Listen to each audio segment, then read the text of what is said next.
Саламатсыздарбы сүйүктүү студенттерим.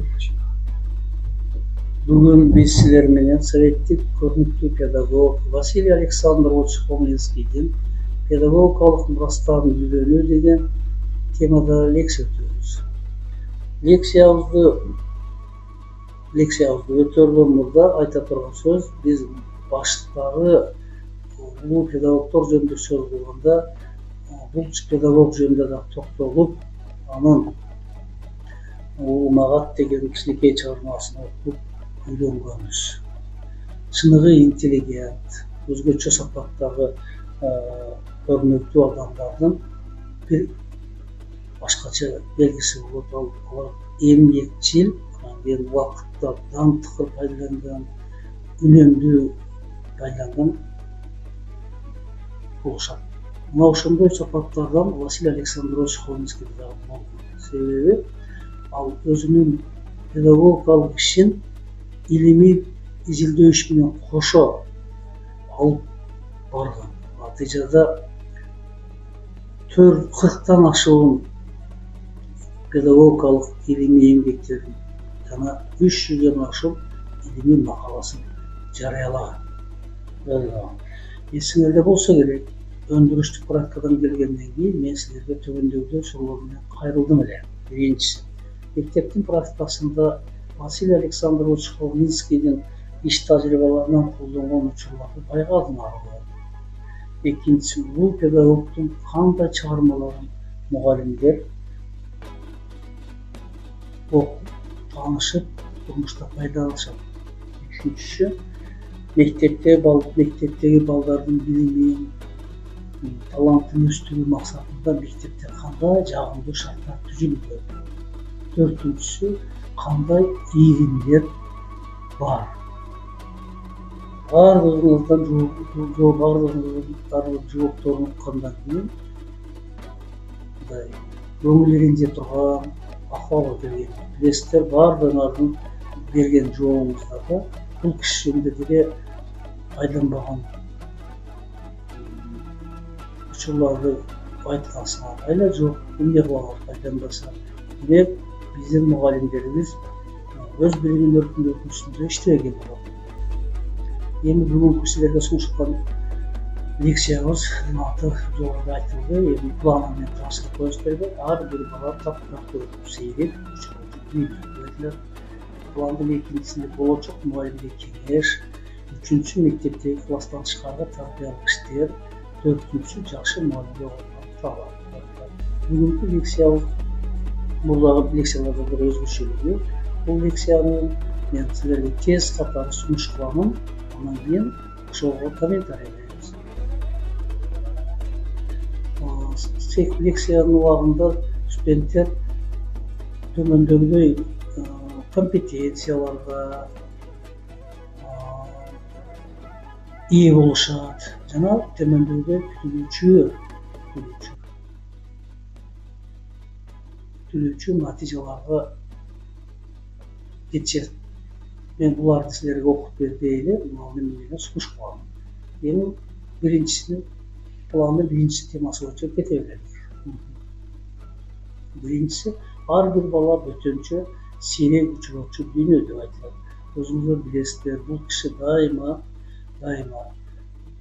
өзү менен бирге иштеген кесиптештерине, бизге калтырган сөздөрдө баланы өтө жогору баалап, аны күнгө салыштырып, планеталар күндүн айланасында айланган сыяктуу бала бар үчүн мугалимдер, тарбия иштери, аталар, энелер, коом деги баардык жакшы нерселер бир гана бала деген предметтин айланасында болуш керегин айтат да. Анан кийин педагогикалык китептерин окуп көрсөңүздөр, ар бир баланы кайталангыс экенин, анын өзгөчө талант экенин, шыктуу экенин, ал шыкты табуунун жолдорун өзүнүн практикаларында бизге айтып кеткен. Билесиңер өзүңөр, Василий Александрович Хомлинский биринчи болуп өзүнүн Павловск деген кичинекей гана орто мектебин кубанычтын мектебине айландырган. Бүгүнкү биздин мектептерибизге салыштырмалуу ал мектептер кичинекей гана мектеп. зданияларының, имараттарының салыштыруға мүмкін емес. Бізде уштай сонун имараттар, архитектуралык салынған мектептер болгону içinde бала деген улуу нерсеге кызмат кылган же ошонун баланын канаттан эме кызыкчылыгы канаттана турган көптөгөн иштер болбогондугу мени өкүндүрөт. Эми бул кишинин мектебин, бизге калтырган китептериндеги жазгандарды окуп көрсөк, өзүнчө бир сонун нерселерди учурунда айткан экен. Биринчи ал киши мынтип айтат. Бала жөндөктөрдө дүйнөдө адам инсандан тата алдына бай эч нерсе жок дейт. Аны ар тараптан өнүгүшү, адептик жактан жетилиши бул тарбияга байланыштуу. Эми тарбияга байланыштуу болгон болсо, балдарга тарбия берген биздин мугалимдерибиздин акыбалы кандай? Ошол татыктуу тарбия бергенге биздин мугалимдер даярбы? Мына ушул маселени дагы биз карап коюш керек. Тарбиясы деген сөз, тарбия иши бул жыйынтыктары бүгүн чыкпайт экен, ондогон жылдардан кийин чыгарын биз унутпашыбыз керек да. Бүгүн сепкен үрөндөрүбүздүн жыйынтыгы кийинчерээк чыгат. Ар бир баланын жүрөгүнүн булуңунун тереңинде өзүнчө кылы бар. Ал өзүнчө күбө келип турат. Жана баланын жүрөгү менен менин сөзүмө жооп кайтарсын үчүн мен өзүмдү ошол кылдын күчтө сайкеш келтиришим керек дейт. Туура музыканттардын бирөө дагы колуна күбө келбеген комузду алып ойнобосо керек. Биз кээде балдардын көңүлүн, каалоосун эске албастан эле өзүбүздүн нотабызга салып алып окутканга, тарбиялаганга аракет кылабыз. Бул жерде дагы биз көп ушул жерден агайдын айткан сөзүнөн өзүбүздүн практикабызга туура пайдаланышыбыз керек. Мүмкүн ошол жерде туура келтире албай, бала менен мугалимдин ортосунда кандайдыр бир түшүнбөчүлүктөр пайда болуп жатышы мүмкүн. Мен өзүмдүн педагогикалык кредомо сыймыктанам дейт. Менин сүйүктүү тарбиялаучуларым баарына макул болуп, баарына баш ийүүгө даяр турган, тил алгыч, кыңк этпегендер эмес, айткандан кайтпаган, кайраттуу, тынчы жок, тентек, шок, өз пирисинен кайтпаган болгондугу үчүн. Мына чыныгы педагог балдарды мына ушундай тарбиялайт. Ал эч качан баланы жетелеме кылып, айтканына көнгөн балдарды эмес, тескерисинче өзүнүн айтканынан кайтпаган, принциби үчүн жаман бу жакшы өлүмгө чейин барган балдарды тарбиялашыбыз керек. Бизге ошондой өз принцибинен кайтпаган, тентек, тынчок балдар керек. Силерге сураныш, көбүнчө ушундайларга көңүл бургула балдар. Болочок мугалимге кеңеш экинчиси, бул биринчиси эме бала жөнүндө айткан жыйынтыгы ошо болду. Экинчиден болочок мугалимге кеңеш. Мына эртеге баардыгыңар мектеп партасына барып да отурган балдар менен иштейсиңер, ошондо силер төмөндөгү нерселерди эске алышыңар керек. Биринчи, бүгүн аткара турган ишиңерди эч качан эртеңке калтырбагыла. Эртеңке калтыруу бул жалкоолуктун, шалакалыктын азыткысы. Мүмкүн болсо бүгүнкү иш, эртеңки кыла турган ишти бүгүн аткарышка үйрөнүңүздөр. Бул биздин мугалимдик иш кесипти тандаган силерге, урматтуу болочок мугалимдер, келечек эжекелер, силерге аба менен суудай зарыл сапаттардын бири. Эгерде ушуга жетише алсаңар, анда силер көп нерсеге жетишесиңер. Күйгөн күндөр деген силерде болбойт.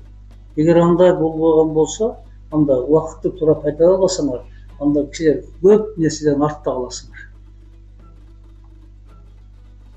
Кичинекей адамдын руханий дүйнөсүн окуу менен гана чектеп коюуга болбойт. Эгерде биз баланын болгон күчүн сабактарды окуп үйрөнүүгө гана жумсак, анын турмушу адамчыдагыстай болуп калмак. Ошон үчүн айтабыз да, балдарды мектепте балдарды сүйүнүп келе турган болуш керек. Сүйүнүп келе турган. Ал кубанып кете тургандай болуп келиш керек мектепке. Мен бирдекени, мисалга эмгектенүүдөнбү, же бийлөөдөнбү, же спорттонбу, же кандайдыр бир иш мени күтүп турат. Мен ушуну аткарышым керек. Мага ушул зарыл дегендей болуп келиш керек. Ошондо балдар сабакка да калбайт, окуудан дагы илтерге жетишет. Эгерде урматтуу кесиптештерим, эгерде акыл эси ордунда болгон бала бир дагы сабак боюнча бийликке жетише албаса, анын сүйгөн сабагы болбосо, анда мектеп чыныгы мектеп эмес. Бул жерде мектептен тышкары ошо сабак берген мугалимдерге дагы күнөөсү бар болуп калат да. Кандай эле акыл эси жайында бала бардыгын баамдаса, сезсе, түшүнсө, сабак билбей калат. Мен түшүнбөйм буга. Демек, күнөөнү биз мугалимден издешибиз керек. Эгерде мен окуткан окуучу менин эсимде, жүрөгүмдө из калтырбаса, бул менин үчүн чоң трагедия дейт. Себеби мен баланын алтын жибин тапкан эмесмин. Мени өкүндүргөнү миңдеген бүтүрүүчүлөрүбүздүн мектептен өздөрүнүн шык жөндөмүн көрөңгөсүн чыгара албай кетип жатканы болду. Туура кесипке багыт берүү жумуштары бизде кеч калып жатат.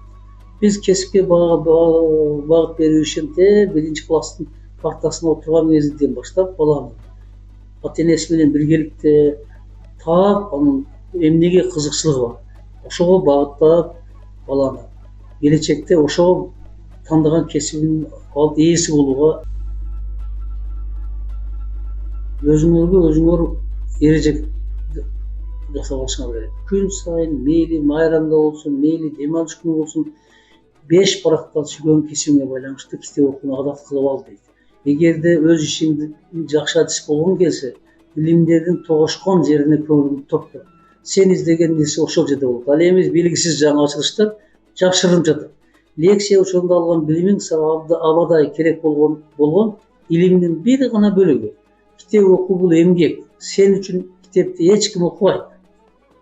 Урматтуу кесиптештерим, студенттерим, бүгүндөн баштап өзүңөргө күнүгө 5 барактан китеп окуганды милдет кылып алла деп какшап айтып жүрөбүз. Бирок эмнегедир көбүңөрдүн кулагына ушу билбей жатат. Ал эми мектептерде болсо, мүмкүн ушу китеп окугандар болсо керек, балдар ошолордун натыйжасында мына бүгүнкү мектеп окуучулардын көбүнүн колунда мен китеп окуп көтөрүп жүргөн баланы көрө албайм да. Бул таптакыр тескери тарбияга, билим берүүгө туура келбеген иш да. Мен китеп окута турган болуп балдарды кызыктырыш үчүн мен ошол бир илимдин, өзүмдүн тандаган кесибим боюнча терең билимге ээ болушум. Ошондо гана мен көрүп, шыктанып, агайдай бололу, эжегедей бололу деп балдардагы бирдеке аракеттенишет да. Ушуну эсиңизден чыгарбаңыздар. Күн сайын китеп окуганды адатка айлантыңыздар. Эми мектептен тышкаркы тарбиялык иштер кандай болуш керек? Бул ошол улуу педагогдун өзүнүн мектебиндеги иштердин негизинде жоопкердүүлүк. 3-чү мадда. Балдарды жалаң сабактарда гана тарбия болуу мүмкүн эмес. Мугалим менен тарбиячы окуучулар менен класстан тышкаркы жерлерде, жүрүштөрдө жана предметтик кечелерде жолугушууга тийиш. Бул расписаниядан тышкаркы мезгилде болуш керек. Сабактан кийинки мезгилде.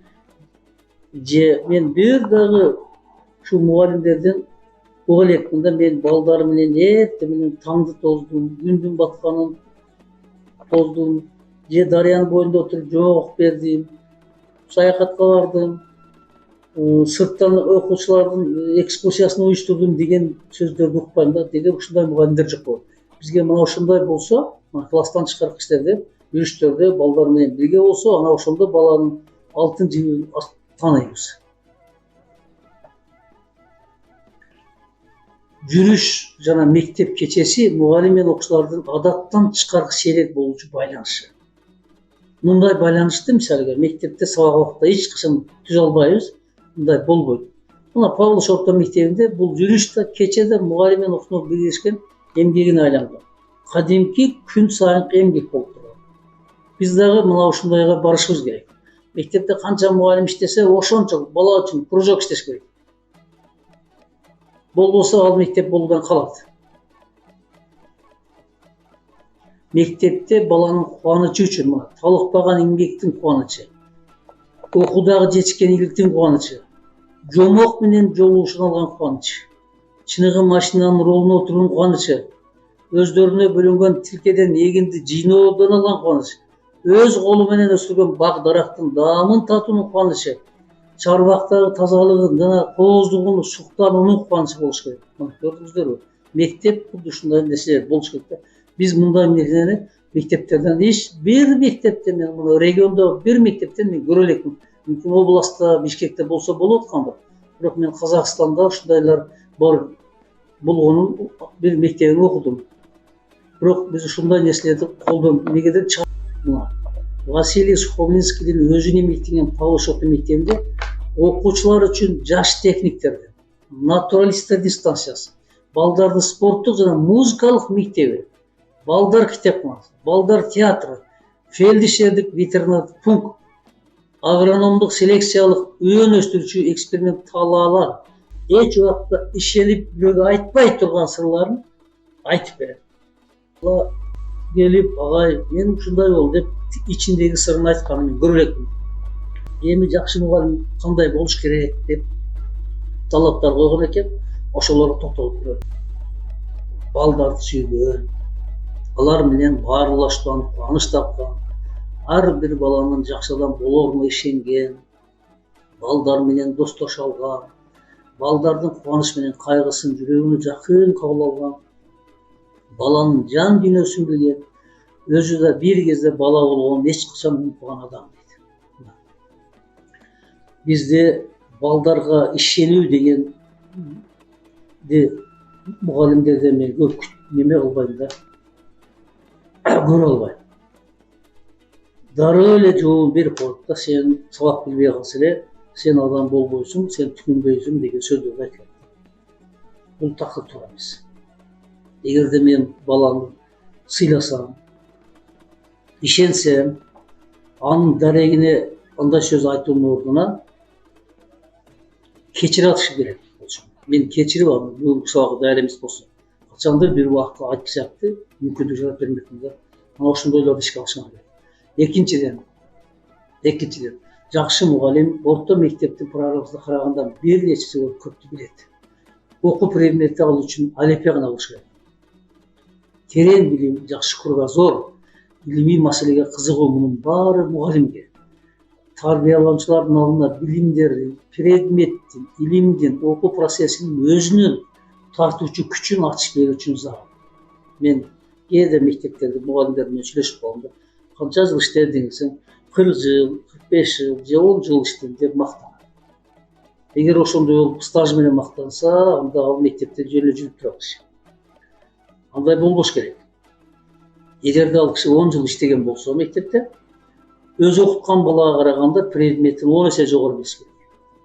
Эгерде ал 20 жыл иштеген болсо мектепте, анда өзү окуткан предметти балага караганда 20 эсе жогору билиш керек. 40 жыл иштеген болсо, демек, ал предметти балага караганда 40 эсе билет. Мен ошондой гана ол предметти олимпия катары кызмат кылып ушундай сабак берет экен деп ошол мугалимге ишенбейтмин да. Кана эми ушундай мугалимдер болгон, өкүнүчтүү болуп калат. Жакшы мугалим психология менен педагогиканы жакшы билет. Себеби тарбиялоо ишин билмей туруп, балдар менен иштөөгө мүмкүн эмес экендигин түшүнөт да. Мен урматтуу кесиптештерим мектепке барасыңар, эртең баргандан кийин балдардын өздүк диалогун алып, анан кийин ошого баланын темпераментине мөздөмө бер деген бир сүйлөмүн эле окуп көргүлөчү деп жазып койду. Ол жерде баланын темперамент эмес, жыты жок. Ал жерде бир байкуш эжеке жазып койгон болсо, ал музыканы жакшы көрөт, ырдай алат, адабият жакшы көрөт десе, 10 жылга чейин ошол эле кайталана берет да. Ал жерде ал бала жок ал. Жерде темпераментке гана мүнөздөмө бериш керек болчу. Меланхолик болгондо кандай болот, сангвиник болгондо кандай болот. Темперамент түрлөрүн жазыш керек. Мына ошону бир карап өзүңөр көрөсүңөр. Ушул силер мен айткандай болбогула.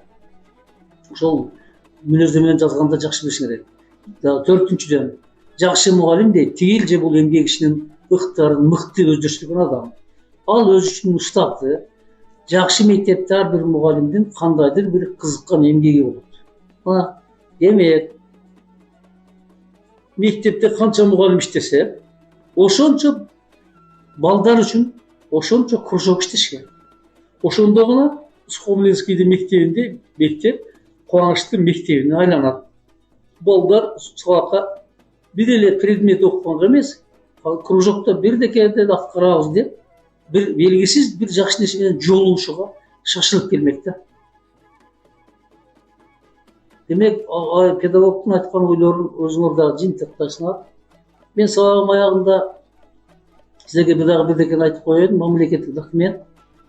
Мамлекеттик документ мына Кыргыз Республикасынын жалпы орто билим берүү формагынын өнүктүрүүнүн концепциясы деген документ бар. Анан ошо концепциянын немесинде бир мындай деген сүйлөм бар. Жакшылап карап көрсөңөр. Мектепке бала кубанып бара турган жерге айланышы шарт. Мында бала үчүн ыңгайлуу болсун. Баланын чыгармачылыгын толук кандуу өстүрө турган шарттарды түзүш зарыл дейт. Эми буга чейин түзүлбөгөн болсо, мына концепцияны аткаруу максатында биз эми Василий Александрович Сухомлинскийдин өзүнүн мектебинде түзгөндөй Кубанычтын мектебин түзүүнү күн тартибине концепция талап кылып атат. Мен силерге ушундай жаңы шартты иштеген мугалим болушуңарды тилеймин. Силерге ийгилик. Ушу менен сабагыбыз бүттү. Көңүл бурганыңыздар үчүн чоң рахмат. Кимдир агайдын Василий Александровичтин чыгармачылыгына, эмгектери менен таанышкысы келсе, мен адабияттардын тизмесин, шилтемелерди бердим. Ошондон тааныша аласыздар.